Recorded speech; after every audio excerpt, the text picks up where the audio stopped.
E-PG पाठशाला हिंदी में आपका स्वागत है। मैं शंभुनाथ तिवारी अलीगढ़ मुस्लिम विश्वविद्यालय के हिंदी विभाग में प्रोफेसर के पद पर कार्यरत हूँ। आज मैं आपके साथ प्रश्न पत्र स्त्री लेखन के अंतर्गत राजी सेठ की कृति तत्सम पर बातचीत करूंगा। इस इकाई के अध्ययन के उपरांत आप तत्सम उपन्यास के मूल तथ्य को समझ पाएंगे। उपन्यास की नायिका वसुधा की मनोवैज्ञानिक भावनात्मक स्थितियों को समझ सकेंगे। वसुधा के जीवन में आए पुरुष पात्रों को और उनके मनोविज्ञान को जान पाएंगे। विधवा होने के बाद वसुधा के भावी जीवन में आने वाली संवेदनात्मक कठिनाइयों और समस्याओं को भली तरह से समझ सकेंगे। तत्सम मूल रूप में भारतीय समाज के स्त्री जीवन की समस्याओं से संबंधित और उस पर केंद्रित एक मर्मस्पर्शी उपन्यास है। भारतीय समाज में स्त्री जीवन से संबंधित समस्याओं के अनेक रूप दिखाई देते हैं, जैसे लिंग भेदजन्य भ्रूण हत्या, सामाजिक गैर बराबरी और भेदभाव, शिक्षा की कमी और पिछड़ापन, राजनीतिक और आर्थिक अधिकारों से विच्युति यानी उनको अलग कर दिया जाना, आर्थिक पर निर्भरता, कमजोर और कमतर माने जाने की प्रवृत्ति, घरेलू हिंसा का शिकार, यौन हिंसा और शोषण आदि। लेकिन राजी सेठ के इस उपन्यास की समस्या इन उपयुक्त समस्याओं से कुछ अलग हटकर है। यहाँ स्त्री समस्या की पृष्ठभूमि राजनीतिक, आर्थिक, कानूनी अधिकारों की समानता या यौन वर्जनाओं के मोर्चों पर संघर्षरत होने की नहीं है। तो आइए देखते हैं कि उसकी मूल विषय वस्तु क्या है। गोपाल राय ने तत्सम की समस्या पर लिखा है। तत्सम में राजी सेठ ने आधुनिक नारी के पुनर्विवाह की समस्या को गहरे संवेदनात्मक स्तर पर प्रस्तुत किया। अब एक आधुनिक स्त्री के लिए पति की मृत्यु हो जाने पर पुनर्विवाह कोई समस्या नहीं है, परंतु एक संवेदनशील स्त्री के लिए द्वितीय सहयात्री या पति के चुनाव का प्रश्न मनोवैज्ञानिक दृष्टि से उतना आसान भी नहीं। राजी सेठ ने पुनर्विवाह की समस्या को इसी मनोवैज्ञानिक परिप्रेक्ष्य में प्रस्तुत करने का प्रयास किया है। उपन्यास की केंद्रीय पात्र वसुधा परंपरागत संस्कारों के दबाव और अपनी मानसिकता के भंवर में इस प्रकार दबी उलझी है तो वह अपने भावी जीवन के बारे में कोई निर्णय नहीं ले पाती।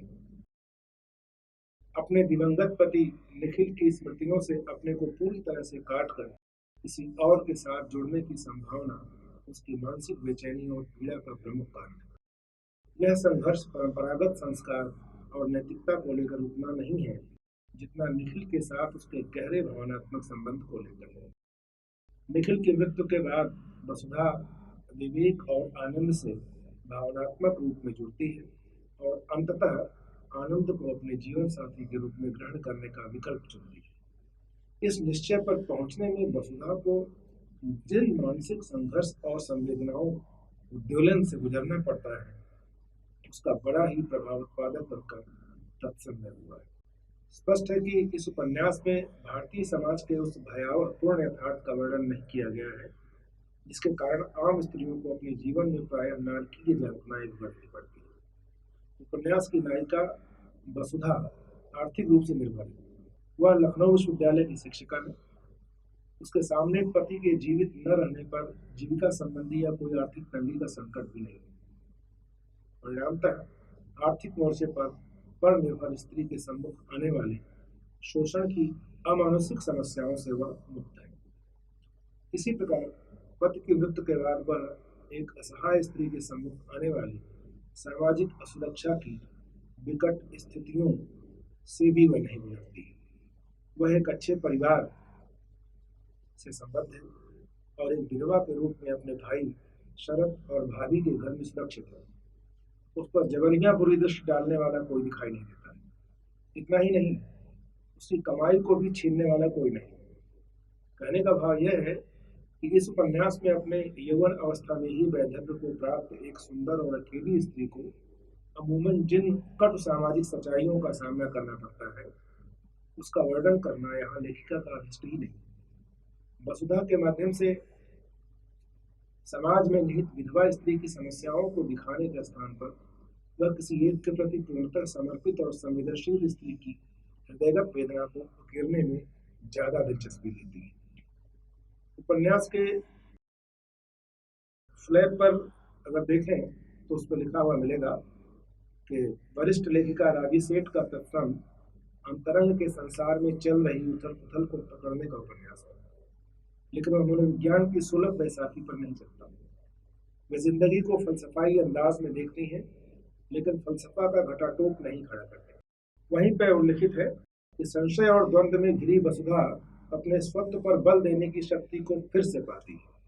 यहाँ मनोवैज्ञानिक की बैसाखी और फलसफा का घटाटोप से मुक्ति के आग्रह के साथ स्वत्व पर बल देने की बात दिखाई देती है। स्वत्व पर बल देने का तात्पर्य यह है कि वसुधा को स्वयं पर पूरा विश्वास है। वह अपने निर्णय के अधिकार को अक्षुण्ण रखती है। भाई के यह किसी भी प्रकार के सामाजिक दबाव में न आकर अपने मन के अनुरूप स्वतंत्र रूप से निर्णय लेने का उसका आग्रह उसकी अस्मिता और अस्तित्व को बनाए रखती है। यहाँ उसका चरित्र एक आधुनिक और बौद्धिक रूप से दृढ़ स्त्री के रूप में निखर कर सामने आता है। वह प्रारंभ से ही अपने स्व को बचाए रखती है, परंतु ऐसा करते हुए लेखिका ने उसे मनोविश्लेषणवादी वैयक्तिक कुंठाओं से ग्रस्त रुग्ण मानसिकता वाले पात्र के रूप में चित्रित नहीं किया है। इसी तरह दर्शन शास्त्र के जटिल तर्क प्रणालियों से भी उसका व्यक्तित्व परिचालित नहीं है। वसुधा के मन का अंतरंग और उसकी दार्शनिकता उसके चरित्र या व्यवहार में कोई नकारात्मक प्रभाव नहीं डालती। इसके फलस्वरूप वह कोई असामान्य या अजनबी पात्र नहीं बन जाती है। उसका सहज और नैसर्गिक रूप आदि से अंत तक बना रहता है। उसमें कोई गंभीर विकृति दिखाई नहीं देती। इस प्रकार एक विशेष तरह के निजी मानसिक संकट से गुजरने के बावजूद वसुधा का चरित्र मनोविज्ञान या दर्शन के कतिपय असामान्य लक्षणों का शिकार नहीं हो पाता है। यह लेखिका की एक उपलब्धि है।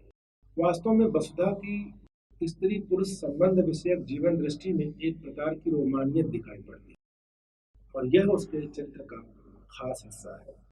स्त्री और पुरुष के संबंधों के बारे में उसके विचार कुछ खास प्रकार की मानसिकता के इर्द गिर्द घूमते हैं। इस संबंध में जैसा कि गोपाल राय का कथन है कि वसुधा परंपरागत संस्कारों के दबाव और अपनी मानसिकता के भंवर में दबी उलझी है। वह प्रियंभूत की निजता से सराबोर है। यहाँ इस प्रश्न पर जरूर विचार करना चाहिए कि वे कौन सी परिस्थितियां हैं जिससे एक पढ़ी लिखी समझदार स्त्री की मानसिकता परंपरागत संस्कारों के दबाव में आ जाती है। यह और कुछ नहीं, हमारे समाज में स्त्री को स्त्रैण बनाने की सदियों पुरानी प्रक्रिया है। सिमोन द बोवर ने ठीक लिखा है कि स्त्री होती ही नहीं, वह तो बनाई जाती है। आखिर प्रेमचंद के गबन की चंद्रहार के प्रति विकट रूप से लालायित नायिका जालपा जैसी स्त्रियां कैसे बचती हैं? बचपन से ही उसे पढ़ लिख कर महान बनने के स्थान पर शादी में चंद्रहार प्राप्त करने के सपने दिखाए जाते हैं, और उसके जीवन का सर्वोत्तम प्राप्य और लक्ष्य चंद्रहार बन जाता है। जालपा के आसपास की स्त्री समाज की यही सोच होती है। इस तरह वसुधा भी अपने सामाजिक परिवेश से अपना अंतरंग गढ़ती है।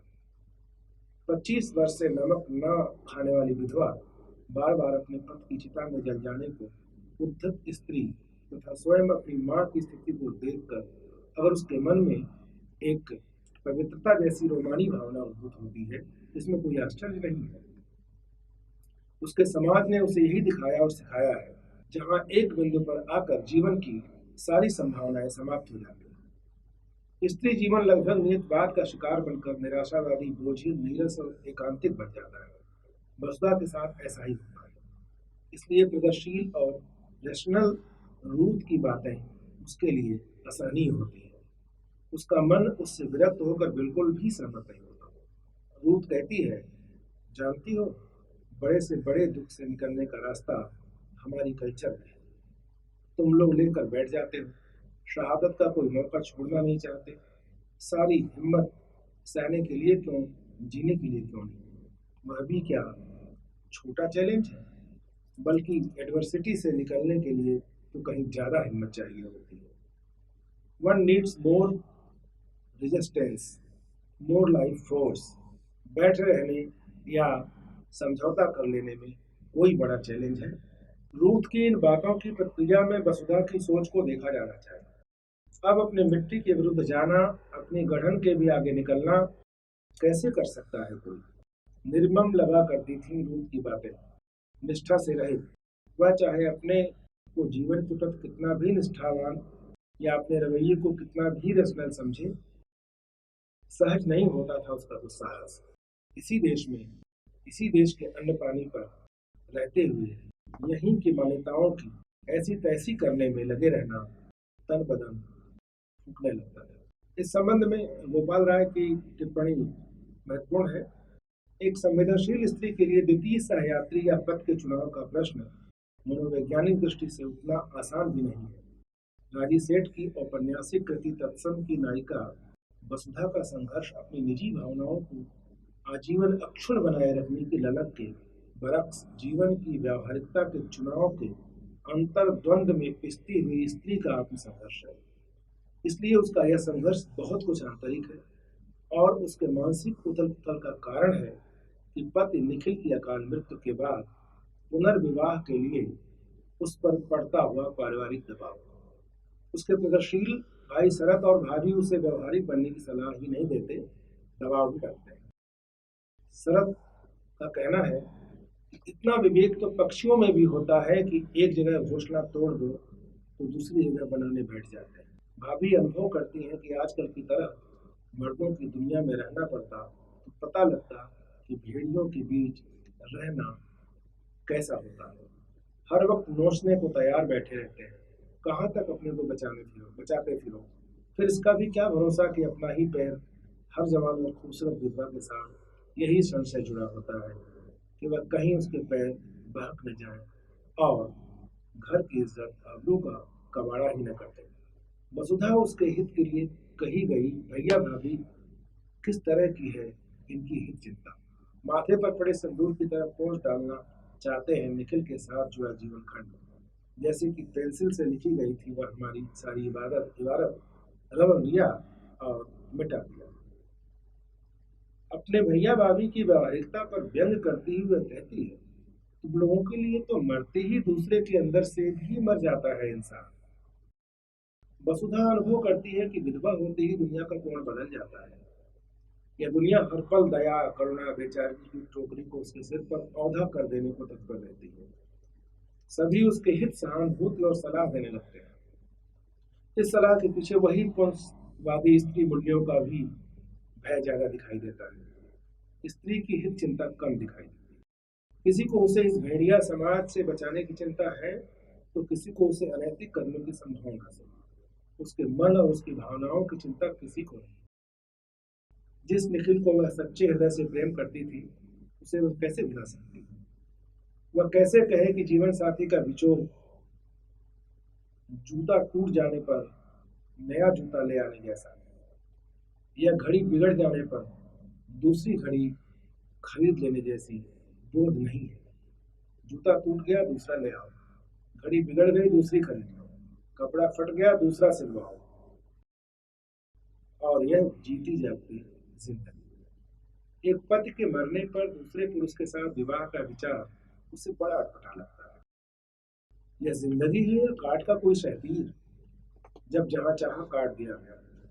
एक टुकड़ा चिता के साथ धधकने के लिए रख दिया, दूसरा नई इमारत की पहली चौखट में जड़ देने के लिए रख लिया गया। वसुधा के हित चिंतक और अपने होने का दावा करने वाले लोग उसके मन के भीतर झांकने का प्रयत्न नहीं करते। उन्हें क्या पता कि निखिल को आम खाने का शौक था जो आम देखने तक इच्छा नहीं होती। मीठे चावलों पर लट्टू था तो मुझे निषिद्ध कर गया है कोई।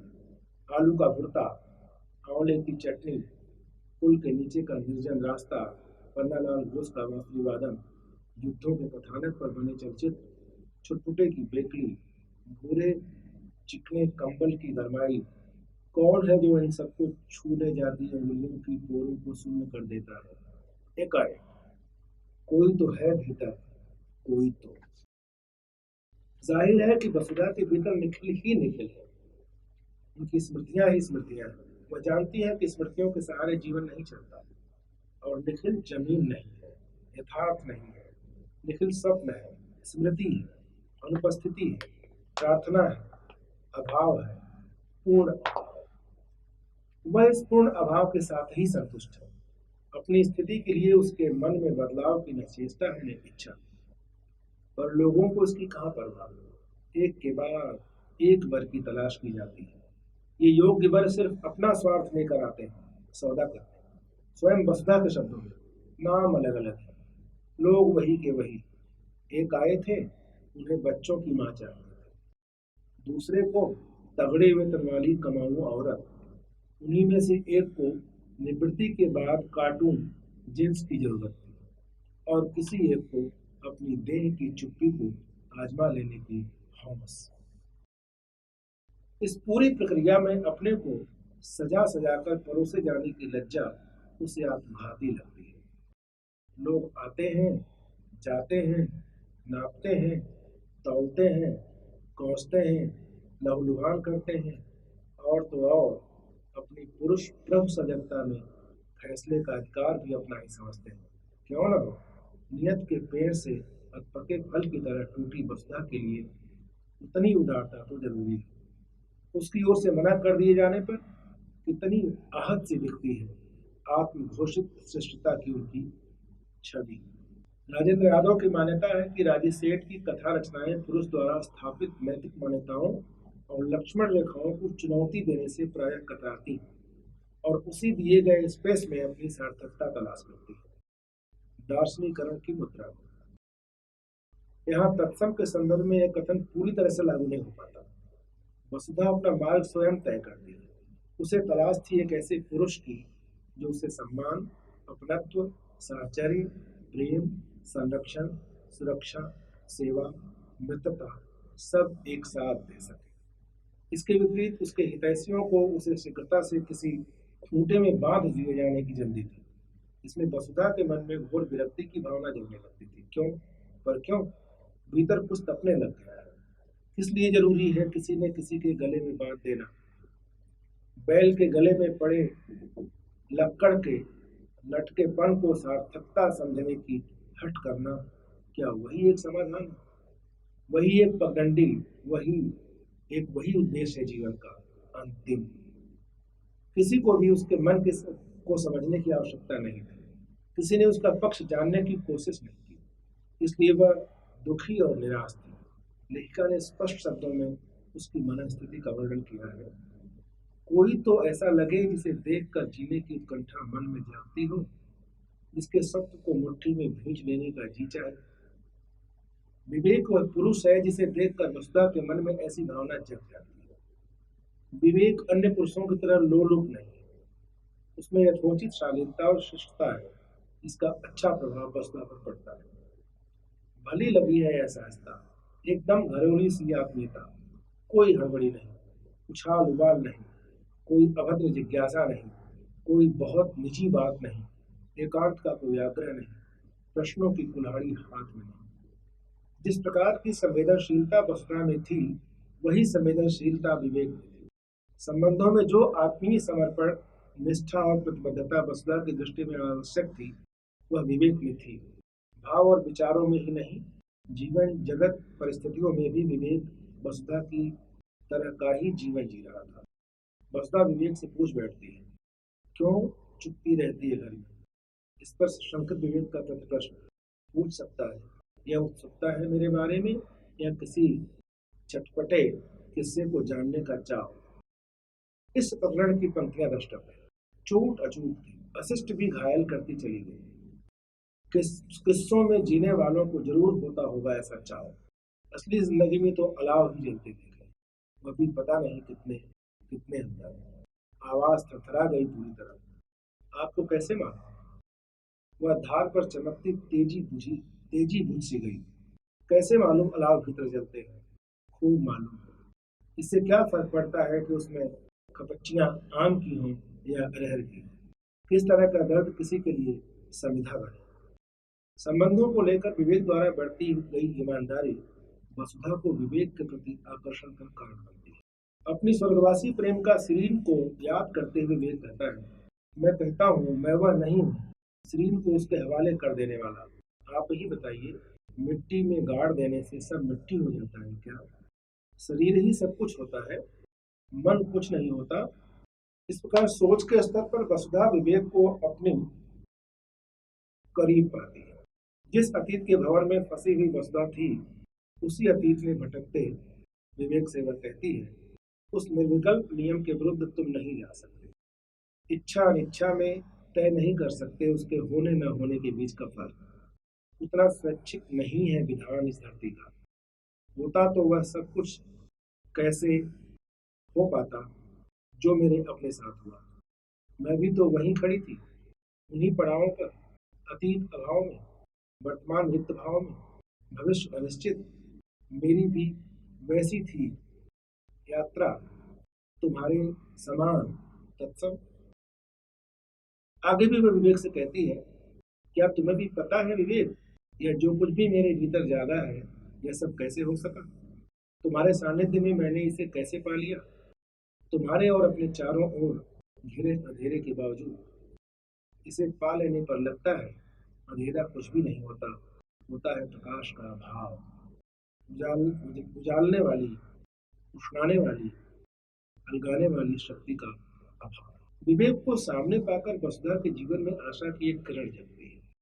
वह अनुभव करती है, क्या वह उसी देह में, उसी मन में है जो आजन्म स्मृतियों के सहारे जी सकने के परितोष में स्थित हो गया लगता था? क्या वह वही है जिसे इतनी तीखी लगा करती थी भैया भाभी की बातें? लगता था निखिल को कोसते रहते हैं हरदम, स्मृतियों की निधि को बेरहम यथार्थ के हथौड़े से कूट डालना चाहते हैं पूरी तरह। परंतु वह अपने आप से भी सवाल कर बैठती है, क्या निखिल के साथ जिया हुआ जीवन सब अर्थों में चुप गई? यहाँ ध्यातव्य है, वसुधा अपने अतीत से समय समय मुक्त की ओर अग्रसर होती प्रतीत होती है। कौन नहीं जानता निखिल जमीन नहीं है, यथार्थ नहीं है, निखिल स्वप्न है, स्मृति है, अनुपस्थिति है, प्रार्थना है, अभाव है, पूर्ण अभाव। कहने की आवश्यकता नहीं कि विवेक वसुधा के अतीत से मुक्ति का कारण और माध्यम बनता है। यद्यपि इस उपन्यास की नायिका वसुधा केंद्रित है, पर इसमें दो महत्वपूर्ण पुरुष पात्र भी जिन पर विचार किए बिना न तो उपन्यास के नामकरण के और चित्त को सिद्ध किया जा सकता है और न उसके अभिष्ट को स्पष्ट किया जा सकता है। ये दोनों संवेदनशील पात्र हैं, विवेक और आनंद। निखिल की स्मृतियों में बद्ध वसुधा की एकांत और अंधकारमय दुनिया में प्रयुक्त दोनों पुरुष ही वो गवाक्ष खोल पाते हैं जिससे उसके जीवन में एक वैकल्पिक जीवन की ज्योति जल उठती है। वसुधा के ठहरे हुए जीवन जल में कंकड़ के समान इनका प्रवेश उसके हृदय में फिर से उन भाव उर्मियों को जगा पाता है जिससे वह अपने जीवन को एक नया मोड़ देने के बारे में सोचने लगती है। अंतर विश्वविद्यालयी समारोह दिल्ली में फिर से जब दोनों मिलते हैं और विवेक अपनी पीड़ा प्रकट करता है, तो वसुधा महसूस करती है सही मायने में वही है जो विवेक के मन को समझ सकती है। घायल की घट घायल जाने, विवेक का यह कथन उसके अंतर्मन में बैठ जाता है। विवेक की पीड़ा इसके अंतर्मन को छू लेती है और भावावेग में डूबे विवेक के लौट आने की आशा में वह निश्चल बैठी रही, परित के बाहरी कगार पर प्रतीक्षित। यहाँ परित की कगार वाली उपमा बहुत अच्छी बन पड़ी है, क्योंकि विवेक के बुने हुए संसार में उसका प्रवेश नहीं हो पाता। विवेक स्वयं से मुक्ति नहीं चाहता, किसी परिस्थिति में भी वह नहीं चाहता। वह कहता है, जिस दिन चाहूंगा अपने आप को भी क्षमा नहीं करूंगा। जाने अनजाने में विवेक द्वारा मिली उपेक्षा से दुखी वसुधा के दक्षिण भारत की यात्रा पर निकल जाती है। संत्रास, घुटन, अकेलेपन से मुक्ति और शांति की खोज में वह भटकती हुई कन्याकुमारी होते हुए बंदी पर पहुंचती है। बंदीपुर के एक कॉटेज में विषाक्त भोजन करने से उसे डायरिया हो जाता है। यहीं पर उसके जीवन में दूसरे पुरुष आनंद का प्रवेश होता है। आनंद विवेक की तरह अंतर्मुखी नहीं है, वह जीवन को सकारात्मक दृष्टि से देखता है। वसुधा महसूस करती है सब कुछ आत्मविश्वास से भरा, अपनी उठान अपने पैरों पर सीधी सधी हुई, बातें ऐसी जैसे कोई पत्तों को भूलकर जड़ों को पानी पिलाता दिखे। न किसी बात का दबाव, न याचना, न करुणा का उद्रेक, न मांग का तनाव, निर्लोभ निरावलंब स्थिरता। हर बात जैसे अपने को खोलने की एक अगली कड़ी। वसुधा और विवेक की तरह आनंद का अतीत भी तत्सम है, दुखों से भरा हुआ। उसकी प्रेमिका निम्मी उसे छोड़कर दूसरा विवाह रचा लेती है और सारा का सारा दोष आनंद पर डाल देती है। वसुधा आनंद से पूछती है, इन बातों का बड़ा दुख होता होगा।